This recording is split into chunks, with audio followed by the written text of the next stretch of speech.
¿Será que ya tengo todas muteadas o que no me escuchan? Sí, todas están muteadas. Lo siento. Hola, hola, buenas Hola. noches. Sí.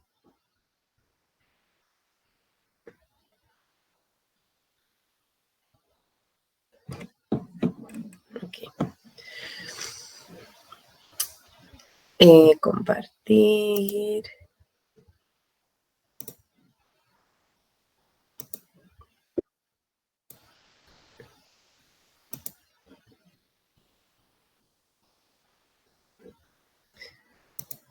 Vamos a hablar de cómo vamos a cuidar el intestino con la técnica del protocolo de las 5 Rs. Algo importante es que este protocolo lo propone la medicina funcional, es diferente a los protocolos que ponen los gastroenterólogos, pero básicamente es con los mismos estudios científicos. Lo que pasa que tal vez el tiempo de probióticos, de enzimas digestivas, de antibióticos, el uso de antibióticos botánicos no se hagan en los gastroenterólogos y que aquí tiene un orden distinto, como que está, según lo que yo he visto, más organizadito. Entonces, no todo es síndrome de intestino irritable.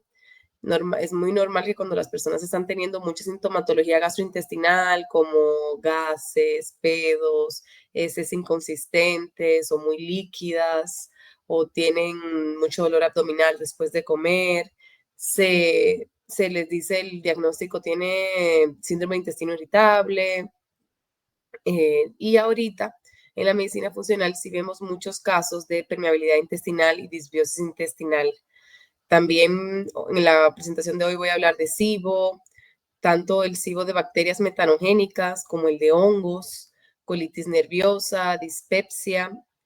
Quiero hacer un gran paréntesis con la disinergia abdominofrénica,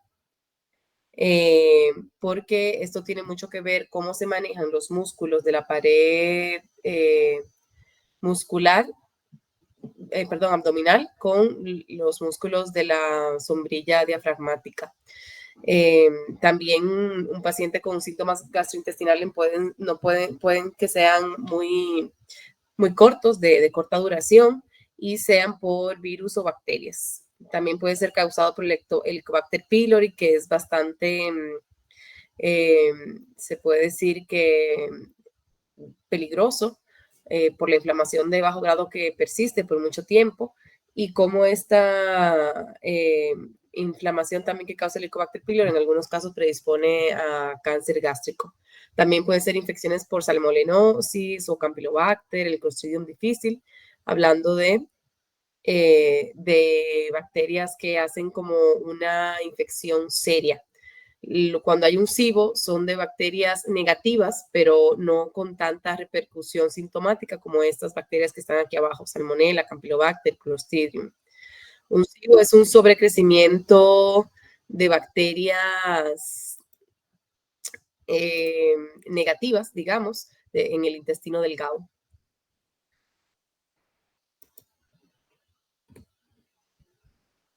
Entre los diagnósticos diferenciales para un síntoma muy común que presentan los pacientes que están enfermos de algún tipo de enfermedad inflamatoria intestinal o tal vez mucha sintomatología de bloating o inflamación abdominal.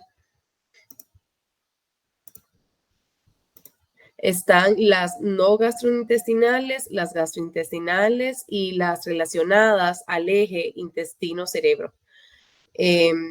Las no gastrointestinales puede ir desde hipotiroidismo, problemas ginecológicos, endometriosis, exceso de medicación, intolerancia a algunos alimentos como los FODMAPs. Entre las gastrointestinales está el SIBO, que ya mencioné, la enfermedad celíaca, problemas de insuficiencia pancreática, sobre todo de la producción de ciertas enzimas, para poder digerir mejor las grasas. También está la citis, que es una enfermedad relacionada al hígado, ya que el hígado forma parte del sistema gastrointestinal. También están los problemas de motilidad de intestino delgado, están los divertículos, la enfermedad de Crohn, que es una enfermedad gastrointestinal autoinmune. Y en cuanto a las relacionadas al eje intestino-cerebro, tenemos el IBS, que es el síndrome de colon irritable, tenemos constipación, estreñimiento idiopático, también estreñimiento relacionado al abuso de opioides, las personas que utilizan mucho medicamento para el dolor, para la analgesia, pueden tener problemas con la motilidad intestinal, que se pone bastante lenta. Y esto obviamente se reduce quitando de poco a poco esta dependencia del opio, de ser posible, del medicamento analgésico. Y la distensión funcional, ¿verdad? Que es una que vamos a hablar más adelante. Entonces, hay que tener claro que cualquier enfermedad intestinal tiene varios cofactores, es multifactorial. Tiene mucho que ver el estrés, la ansiedad, depresión que esté pasando ese paciente a nivel psicológico, la composición de la comida, sobre todo cuando son los famosos FODMAPs, que son azúcares que son de muy difícil digestión, como los polioles, y cómo esta comida en nosotros hace una respuesta autoinmune, esto va a afectar en estos síntomas gastrointestinales. También importa mucho cuando la microbiota intestinal está alterada. Eso se relaciona mucho a las disbiosis intestinales, al SIBO, ya que cuando la microbiota intestinal no está equilibrada e interactuando adecuadamente todas las familias de bacterias entre ellos, como el ejemplo que yo doy del subway de New York, de que están deberían estar todas las bacterias distintas ahí de diferentes culturas interactuando de una manera armoniosa. Cuando tenemos esa diversidad, esa variedad, esa interacción rica, realmente los síntomas gastrointestinales se controlan en una persona que ya tiene muchos años padeciendo de una enfermedad gastrointestinal y que está en proceso de curar. Siempre vemos esto como un target terapéutico, mejorar la microbiota intestinal. La hipersensibilidad que tiene que ver con el sistema neurológico. Nosotros tenemos toda una inervación por neuronas en el intestino. Hay un plexo que se llama Auerbach, el cual es que se envían todos los comandos, se podría decir, desde el cerebro hasta el intestino para que éste vaya llevando el bolo alimenticio desde el esófago, por el duodeno, intestino delgado. Entonces, este eje neurológico, si se ve afectado, también nos va a dar estos síntomas. Y también cuando la barrera gastrointestinal se ve afectada por una permeabilidad, que aquí intervienen mucho las células de la inmunidad. ¿Cuáles son las células de la inmunidad más importantes que tenemos que tener en cuenta que se ven afectadas en la permeabilidad intestinal o lo que también se llama leaky gut? Es las células que se llaman mastocitos y estas que se llaman eosinófilos. Ellos prácticamente de lo que se encargan es de secretar ciertos marcadores inmunológicos que al recibir estos antígenos de comida o recibir una microbiota alterada con más bacterias negativas que positivas, ellas empiezan a secretar más eosinófilos, que son marcadores inflamatorios y de alergia también, que cuando tenemos estos síntomas como muchos pedos, mucha distensión abdominal después de comer ciertos alimentos, estos son todos esta cascada inmunológica secretando en gran número eosinófilos y también histaminas. Algunos alimentos ya de por sí vienen bien cargaditos de histaminas, como las fresas, el tomate, el plátano maduro, el banano, son alimentos altos en histaminas. Aquí también hay que tener en cuenta las enzimas digestivas que están frente a estas vellosidades. Cada una de estas células se llama enterocito. Aquí está su núcleo, que es donde está todo el material genético de este tejido intestinal. Y como vemos, hay algunos espacios que están más abiertos que otros. Entonces, eso es lo que hablamos de permeabilidad intestinal. También aquí este factor que se llama estrés y CRH activa diciendo que tiene mucho que ver también los niveles de cortisol que está pasando el paciente en ese momento, los desniveles o niveles desorganizados de cortisol en el día. También esto afecta a la permeabilidad intestinal y a la respuesta de esta cascada inmunitaria de las células que se llaman mastocitos eosinófilos. Aquí explicado un poquito más gráfico, vemos todos los nombres de estas moléculas como las proteasas, los leucotrienos, el activador de factor plaquetario. Todos esto es prácticamente la cascada inmunitaria que se enciende cuando nosotros tenemos un intestino incómodo, inflamado, irritado, con mucha sintomatología gastrointestinal. Cada persona la presenta distinta. Hay personas que es con muchos pedos, hay personas que es con mucho dolor, hay personas que no tienen nada de dolor y simplemente lo que tienen es caquita diarreica. O sea, muchas heces así como tipo líquidas. Y todo cuenta, la cantidad de cortisol, la cantidad de comida inflamatoria que está consumiendo o de comida alta en histaminas o comida alta en FODMAP. Todo esto tiene mucho que ver también en la respuesta como inmunológica y la conexión que tiene con las neuronas que tenemos en el intestino. Como yo expliqué ayer, el sistema inmunológico y neurológico trabajan íntimamente. Por eso cualquier problemita muchas veces no tratado a nivel mental, con psicología, que tenga algún buen target terapéutico, las personas empiezan a padecer de enfermedades autoinmunes. Entonces, y el que el sistema inmune está reactivo cuando las neuronas también se encuentran inflamadas o con una disfunción. Aquí también se explica cómo este dolor visceral que puede tener el paciente, como empieza a ocurrir desde el momento en que el paciente empieza a consumir estos alimentos inflamatorios. Y como aquí están otra vez los mastocitos liberando todas estas histaminas, proteasas, para incomodar, digamos, al paciente. Este artículo yo lo traigo aquí para hablar mucho de la importancia de una respiración adecuada, inclusive hasta de tener una buena postura muscular para poder tener una buena digestión.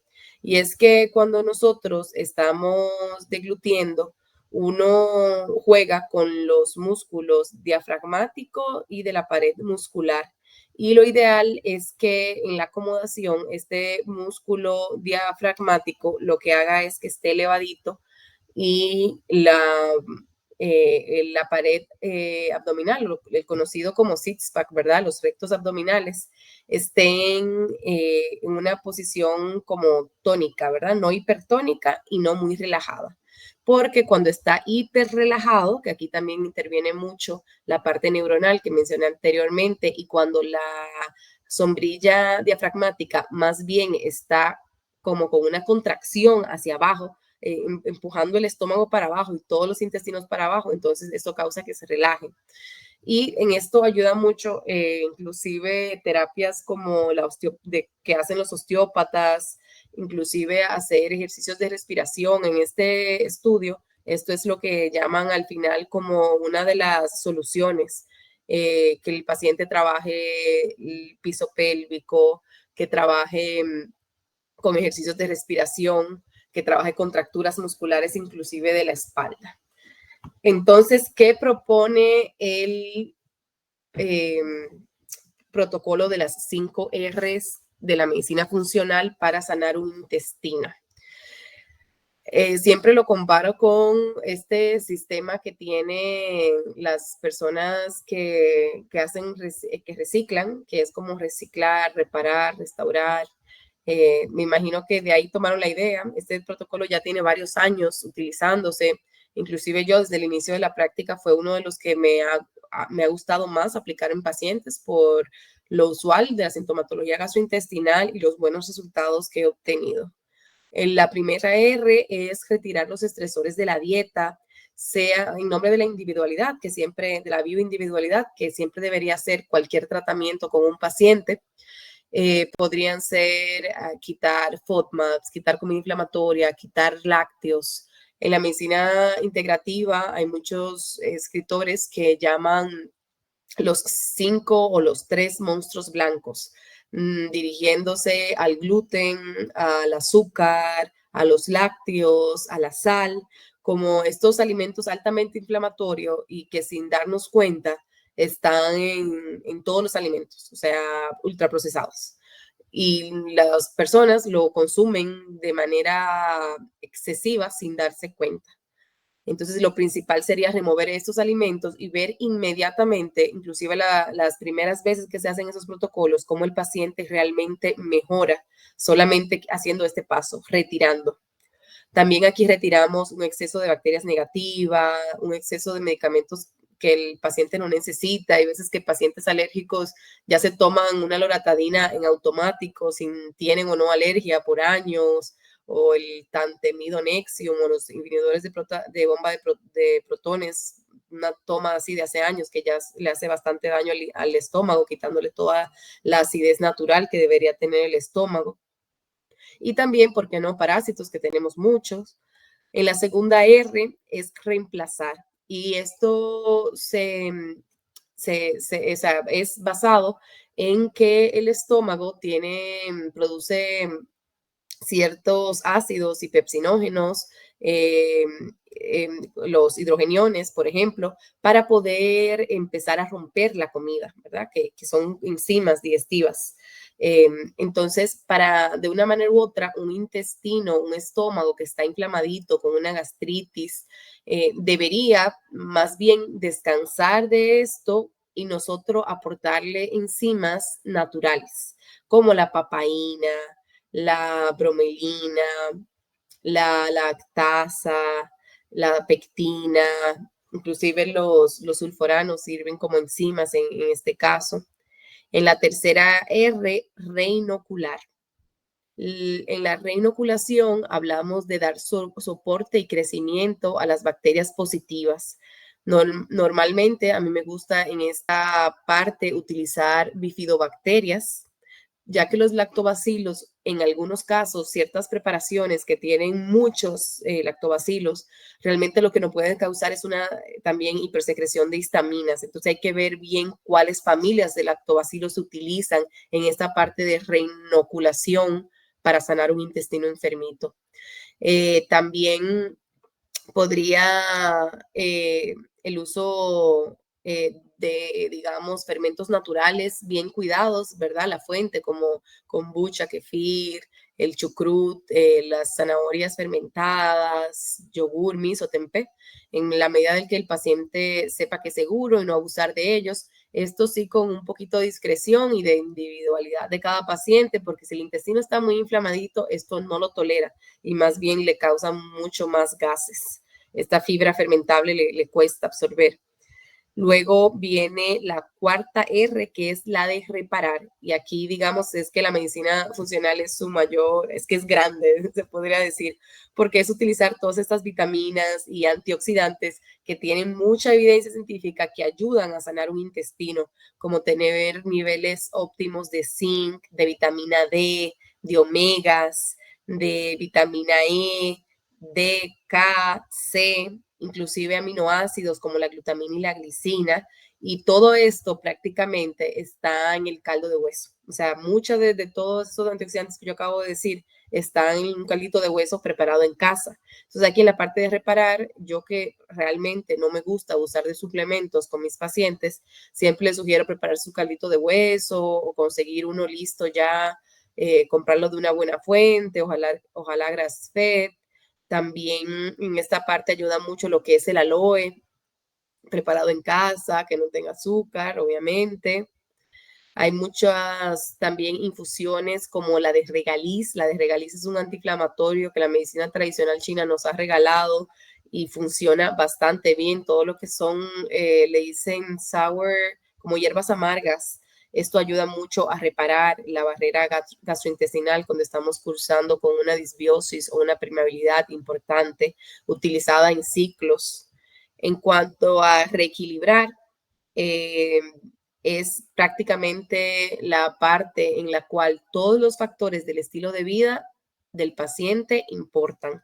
Entonces aquí vemos cómo es la calidad del sueño, cómo están esos picos de cortisol, qué cantidad y qué tipo de ejercicio el paciente está realizando, eh, cuál inclusive adaptógenos pueden ayudar a estos niveles de estrés, meditar, ejercicio de respiración. En esta parte de reequilibrar es que realmente el paciente termina de sanar. Algo que se me olvidó mencionar es que en la primera R de retirar, dependiendo de cómo está el paciente, hay posibilidad de que se utilicen suplementos botánicos para controlar bacterias negativas, como el orégano, el tomillo, la canela, el clavo de olor, que tienen bastante evidencia que pueden controlar ciertos grados de SIBO, obviamente dado en dosis muy terapéuticas y cuidadas.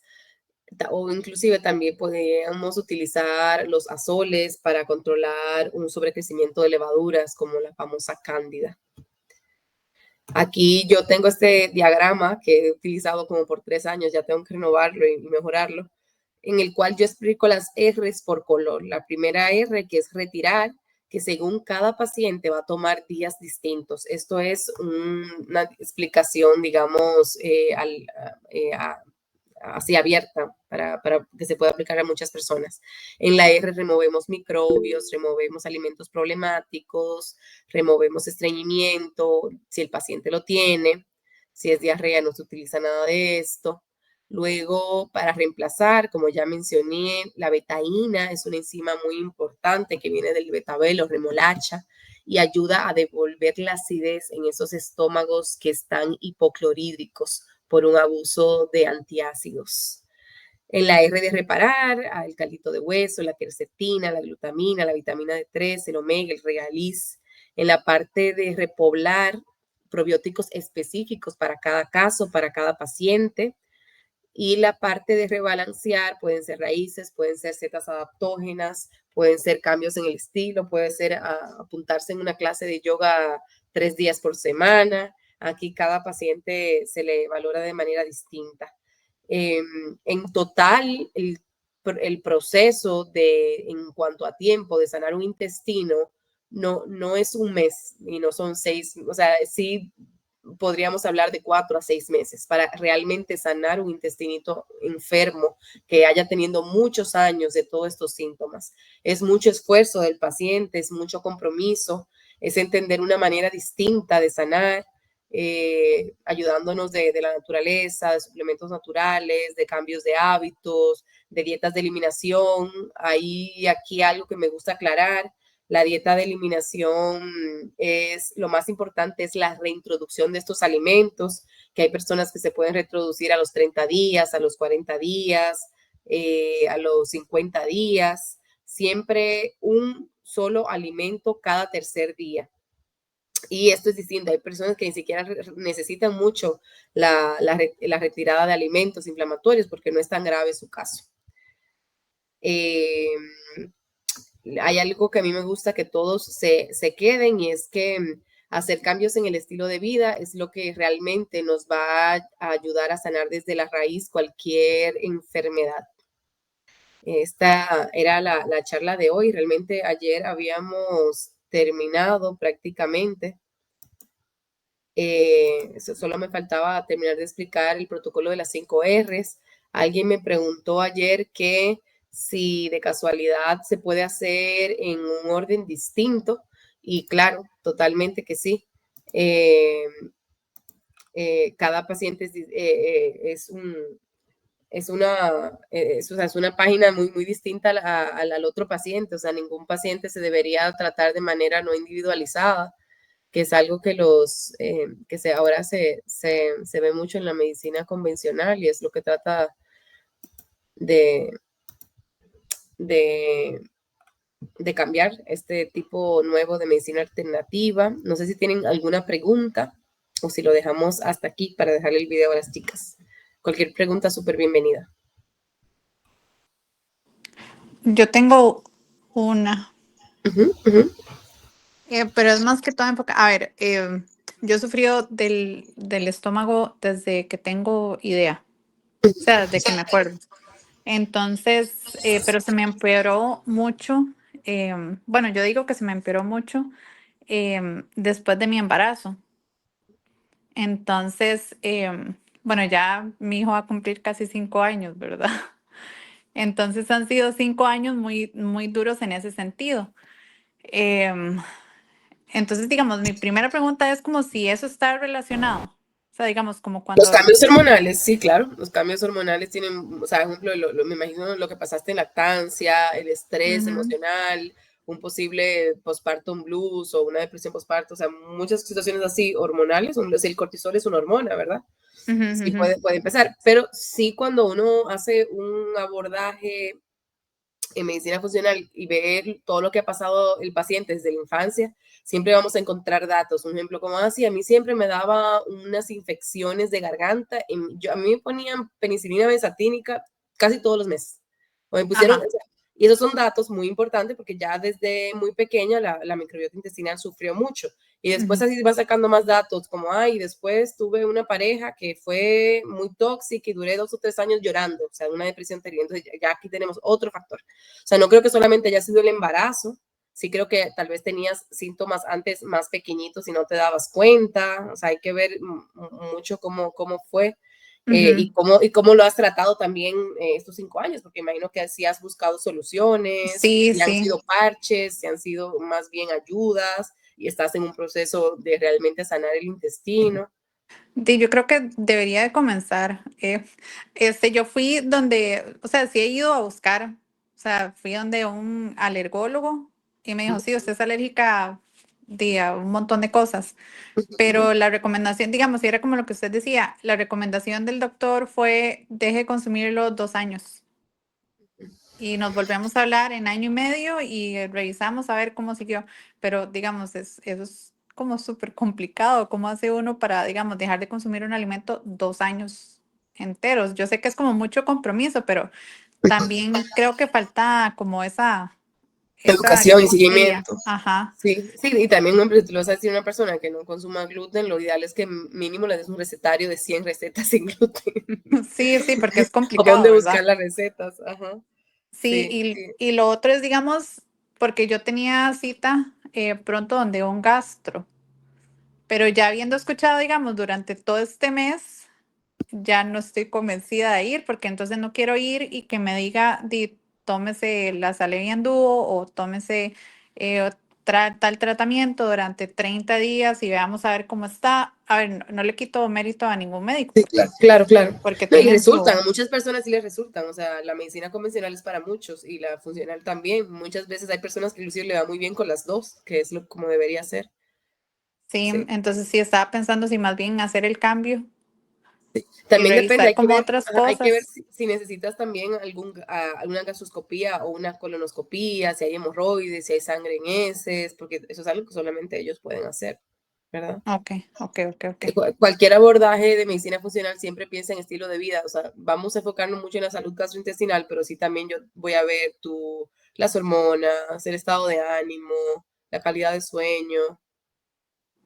Sí, sí. Bueno, sí, es que yo he aprendido mucho en este mes, un montón.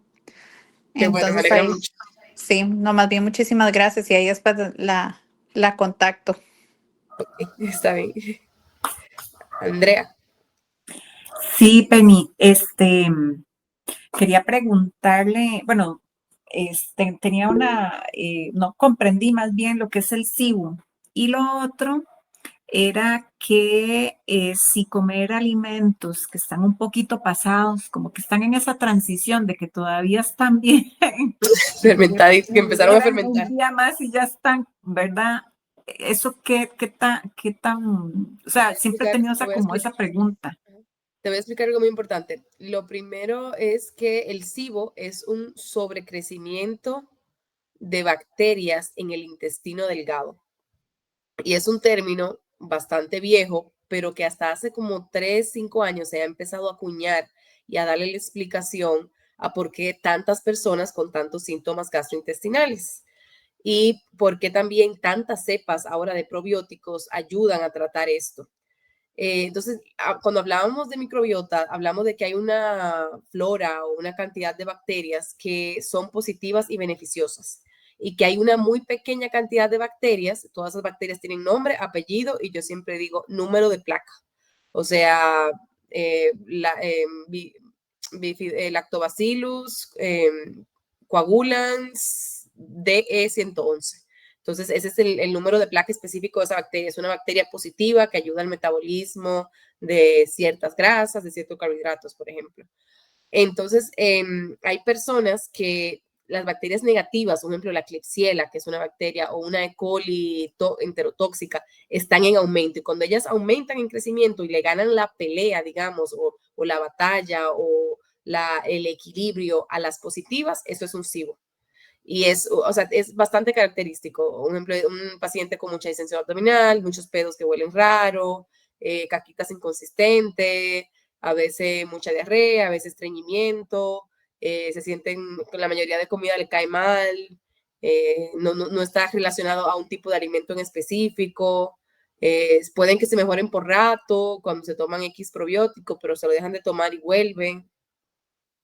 Eso es un SIBO. Y en cuanto a lo de la comida guardada, hay algo que se llama oxalatos, que la comida que está por mucho tiempo en un topper guardada o que ya está próxima a vencer o a fermentar, sí tiene muchos oxalatos. Y la comida, por ejemplo, comer en exceso almendras, tienen demasiado oxalato. Y el oxalato en sí es una molécula que irrita bastante nuestro intestino. Entonces, sí, o sea, es ganarte un malestar estomacal, comerte algo que está así. Ok, gracias, Penny. Y Cindy. Hola, buenas noches. Penny, quería hacerle, bueno, dos preguntas. La primera es, vamos a ver, cuando uno tiene alguno de estos síntomas, los exámenes que normalmente se hacen de primera entrada, eh, más bien, tal vez me explico, digamos, cuando a uno se le hacen gases Ajá. sin que pueda tener pedos, por decirle así, ¿cuál es la primera, lo primero en que uno pensaría si ya, digamos, ha hecho como parte de las 5R? Sí. Como para ir más a ¿Cuál lo examen de seguro. laboratorio? ¿Cuál examen? Hay un examen muy bueno de laboratorio que se llama a sí mismo SIBO en aliento, que lo hacen dos casas comerciales aquí. Ajá. Ese examen ayuda bastante porque nos dice si hay un sobrecrecimiento o no, hay una manera precisa de hacerlo. También el otro examen por excelencia es el que se llama GI Effect o GI Map, que es un mapa gastrointestinal de todas las bacterias que tenemos, positivas y negativas. Es una muestra que se envía afuera. Ahora hay una empresa costarricense que empezó hace como 2-3 meses a hacerlas aquí. Si es una prueba costosilla, tienen que andar como alrededor de los 200-300 mil colones. Y es que estudian el ADN y el ARN bacteriano de todo lo que hay en tu caquita. Entonces, eso es la prueba más completa. Entonces, ahí también inclusive salen si hay levaduras, si hay parásitos, salen ciertos marcadores de inflamación intestinales como la calprotectina, la sonulina, la ocludina, que nos ayudan mucho a ver qué tan alterada está esa barrera gastrointestinal. Serían esas dos pruebitas. Ok. Y otra pregunta, por ejemplo, en cuanto a los alimentos no cocinados, vamos a poner de ejemplo la cebolla, Ajá, sí, ¿verdad? Ese no tiene, ay, se me olvidó lo que habías dicho Vitaminas. ¿Ah? Vitaminas. Ajá. La cebolla yo creo que sí, ahora mismo no tengo la lista clara, yo creo que sí tiene histaminas, pero no tanto, un ejemplo como la fresa o el plátano maduro, el banano, que son los que tienen más por excelencia. Okay. Cocinado sí tiene menos. Un ejemplo, la, Ok. la cebolla cocinada tiene menos, el tomate cocinado tiene menos, la fresa cocinada tiene menos. Sí, sí se degradan muchas histaminas. Las histaminas nosotros deberíamos sacarlas muchas veces por la orina, por ejemplo. Ujú, Sí. ok. Y en cuanto al protocolo de las 5 R's, también cuando, por ejemplo, uno incluye los de la shawanda y estos, ¿cómo es que se llaman? Adaptógenos. Los adaptógenos, porque decías que se podía hacer un cambio en el orden, ¿verdad? Pero sin la R anterior, digamos, sin haber cambiado, pero para ver cuál era la otra, la anterior. Porque O no era sea, quitar, era. Ay, ya se me olvidó. retirar, No, retirarnos. preparar, reinocular. Sí, sin reinocular, no Ajá. funciona. O sí funciona en algo, un adaptógeno ahí. Sí, hay veces que yo envío adaptógenos al inicio, sin Ah, ok. llegar a la parte de reemplazar, sobre todo cuando hay pacientes que están pasando un estrés muy fuerte en ese momento o que tienen una situación psicológica muy latente y todavía no han podido empezar terapia. Sí, sí, yo hay veces que desde la primera consulta mando adaptógenos. Hay personas muchas veces que, un ejemplo, me dicen como que ya yo había sanado bien. Por ejemplo, siempre me gusta utilizar al final melena de león, porque Ajá. estella mucho la membrana gastrointestinal, como que esa mucosidad, el caldo de hueso, el omega, pero la melena de león siempre la dejo para el final. Y hay personas que me dicen, yo siento que había sanado, pero en el momento en que me empecé a consumir ya el último adaptógeno, que es la melena de león, ahí sí de verdad ya como que no he vuelto atrás, o sea, ya no volví sin importar lo que comiera, obviamente sin abusar, ¿verdad? Porque no era como que se iban Claro. a... entonces sí, en el orden hay una importancia, pero también cada persona es distinta, entonces hay veces que uno lo altera. Ok, perfecto. Está bien, muchísimas gracias. Bueno, chicas, si no tienen más preguntas, lo voy a dejar hasta aquí para que puedan volver a escuchar el video si les interesa y a las otras que no se pudieron. Prácticamente fueron las preguntas y la última diapositiva la que me faltó. Yo creo que inclusive tal vez pueda servir la otra. Entonces, feliz noche. Vamos a esperar la charla de pasado mañana de Ariela y vamos a hablar ahí cuando nos reunimos. Perfecto, Penny. Muchísimas gracias. Adiós.